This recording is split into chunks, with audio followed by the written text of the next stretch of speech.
Good evening and welcome to the NDTV Dialogues, a show where we bring you a conversation of ideas. Tonight, as we mark Teachers' Day, we also look at the state of higher education in India. We talk often of a demographic dividend, but unless we actually nurture our young people, both with education and employment, how productive can this dividend actually be? Educating India, the challenges ahead is our NDTV Dialogue tonight. Joining me tonight is Shashi Tharoor, Professor Dinesh Singh, Professor Yogendra Yadav and Chetan, Bhagat. Thank you all very much for joining me tonight. Shashi Tharoor, looking at the state of education in India, interestingly it became slightly part of our political discourse and then disappeared again. How seriously does the government actually take issues like education, health, especially when I know the comparison between India and China created some headlines. But even if you look at the comparison, the investment China is making in education in terms of just creating higher institutions is more than India. They seem to have a long-term plan. No, that's only because the amount of GDP they have is now so much larger than ours that the same percentage generates more dollars for more institutions.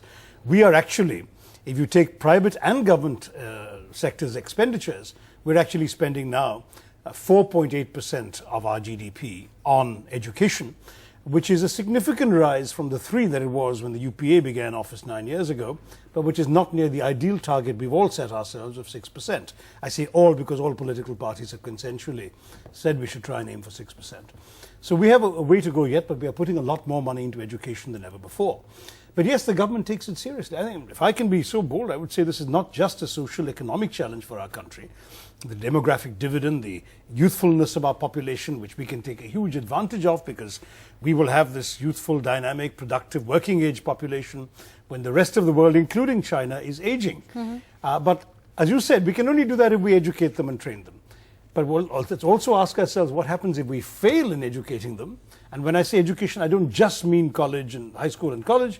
There are a lot of people dropping out before that stage, and we need to catch them and equip them with vocational skills. But if we can do both those things, it seems to me great. If we can't, we're looking at, frankly, a horrendous alternative, because there's nothing more dangerous to any society than frustrated, unemployed young men with no opportunities, no stake in the system, no sense that they are qualified to do anything that the new economy offers them. And these are the ones who have in 165 of our districts already proved prey to the blandishments of the gun, the so-called Maoists or Naxalites. Who are they? For the most part, men without education, unemployable as well as unemployed. So it's a national security challenge as well for us, not just a social economic challenge. We have to get it right. We have to seize the opportunities the 21st century offers us, and we can not afford to get it wrong. Professor Yadav, looking at that issue, we talk about the inputs, the rise in GDP that's actually been allocated. But as someone who's both an insider and an outsider in a way to the system, where do we look at the actual output? When we talk of funds, where does this go, how it's spent? And the same issue, the educating youth around India is not just about a concentration in some cities. Because you've talked often about how higher education cannot be a way in which more inequality is created. How do we actually end the disparities within our higher education system as well?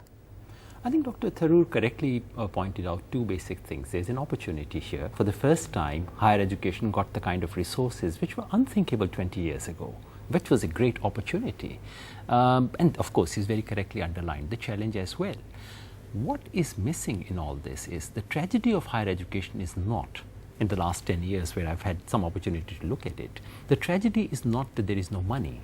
The tragedy is that we don't know what to do with the money that's available, that we do not have structures through which we can channelize it. We do not have any worked out societal priorities.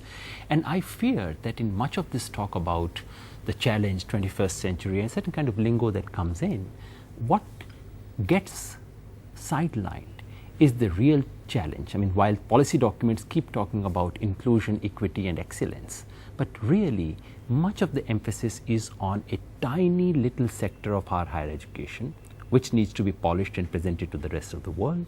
The real challenge of inclusion of 1 million additional seats, students per year, the real challenge of some equity. Who gets what in this higher education? Because unfortunately, higher education, which should be about knowledge, it's also a principal way of carrying inequalities from one generation to the other. And I really see, and I don't blame one party, I think across parties, across the political establishment, this concern for equity in higher education is gradually disappearing. That, of course, worries me. May I contest everything Yogendra said with all respect? First of all, that we don't know what to do with the money we're getting? Not so. We have very, very clear plans which have been presented to Parliament, but there's no serious contest. At the school education level, a tremendous challenge of expanding the school system and at the same time putting resources, training teachers, because many of our teachers, frankly, aren't up to it. And we have the world record in teacher absenteeism as well. So making teacher salaries more attractive, having more in-service training of teachers, all of this is an important part of our school education reform. And at higher education, Yogendra, expansion is in terms of numbers, equity is in terms of including those who've been excluded in the past, reaching the unreached. And we've done that in every conceivable way. People left out by gender are coming in now in significant numbers. There's been very, very great improvements in women's education, women's enrollment. The reservations for OBCs and SC/STs have seen a tremendous expansion of education. We're doing all of that.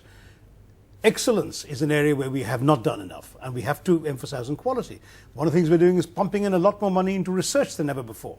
Creating research clusters. We've got a bill pending in Parliament to create universities for research and innovation, doubling the percentage of money the government spends on research, trying to improve our rankings internationally. We've got clear ideas of what we're trying to do and how we're trying to do it. But it takes time to get done, and that's the real frustration. I wanted to bring in Professor Dinesh Singh on that point, actually, because we talk of this inclusion, but even in a university like Delhi University, we know that often OBC seats go vacant because there is a gap, perhaps, between what the ideal is and what actually happens on the ground. Now, speaking as the head of India's most prestigious university, we know students from around the country want to come here, yet there's always this horrendous supply-demand situation, cutoffs which are absolutely unreachable. Do we actually look at a more equitable higher education system, or is it about merit and, in a sense, perhaps advantages that generations of families of which are not first generation learners would have? Well, actually, before I address that directly, I'd just like to balance a little bit what you said at the beginning and what Yogendra said, and to bolster what Shashi said. So, of course, there's 4-point-whatever GDP education for private and public sector institutions, but there's a huge amount of money being poured in through our science ministry. It's huge, extraordinary in the last plan. And that's being put to a great deal of good use. Our universities across the board and institutions of research in India in the last 5 years, their science research has gone up very creditably. Their graph, and I have looked at facts and figures, is very, very good. And that is not counted directly as government spending on education. And this trend has been evident for the last many decades, but the last 5 years it really shot up. And we put it to good use.